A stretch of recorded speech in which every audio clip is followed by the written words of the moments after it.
హైదరాబాద్ నుంచి విజయవాడకు వచ్చారు లోకేష్, ప్రశాంత్ కిషోర్. ఎయిర్పోర్ట్ నుండి ఒకే వాహనంలో వీళ్ళిద్దరూ వెళ్లినట్టు తెలుస్తోంది. గత ఎన్నికల్లో వైసీపీ గెలుపునకు ప్రశాంత్ కిషోర్ పనిచేసిన విషయం తెలిసిందే.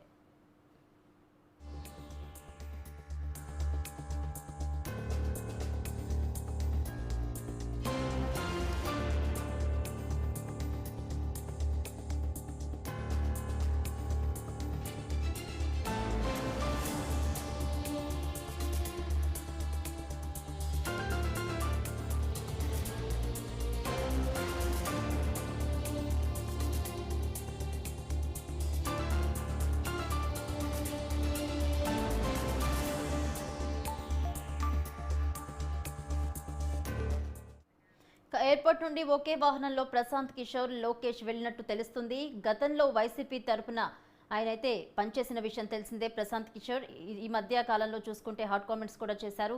మరోపక్క ఇప్పుడు మరి కాసేపట్లో చంద్రబాబుతో ప్రశాంత్ కిషోర్ భేటీ కాబోతున్నారు. ఇదే అంశానికి సంబంధించి మరిన్ని అప్డేట్స్ మా ప్రతినిధి ప్రసన్న అందిస్తారు. ప్రసన్న, చెప్పండి, ప్రశాంత్ కిషోర్ చంద్రబాబుతో భేటీ కాబోతున్నట్టు తెలుస్తోంది.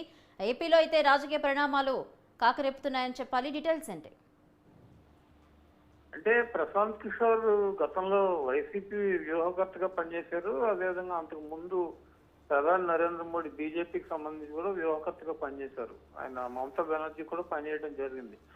ప్రశాంత్ కిషోర్ ఆయన ఎన్నికల్లో విషయాలు ఏ రకంగా ఉండాలి, పోల్ మేనేజ్మెంట్ కావచ్చు, లేకపోతే ఎన్నికల్లో అనుసరించాల్సిన వ్యూహానికి సంబంధించి కూడా సలహాలు, సూచనలు అనేక పార్టీలకు అందించారు. అందులో భాగంగా టీడీపీకి ప్రశాంత్ కిషోర్ టీంలో కొంతమంది పనిచేయడం జరిగింది. ప్రస్తుతం డైరెక్ట్ గా ప్రశాంత్ కిషోర్, లోకేష్ కలిపి రావడం అనేది చర్చనీయాంశంగా మారిందని మనం చెప్పుకోవచ్చు. ఒక 2-3 నెలల్లో ఎన్నికలు జరుగుతున్నాయి.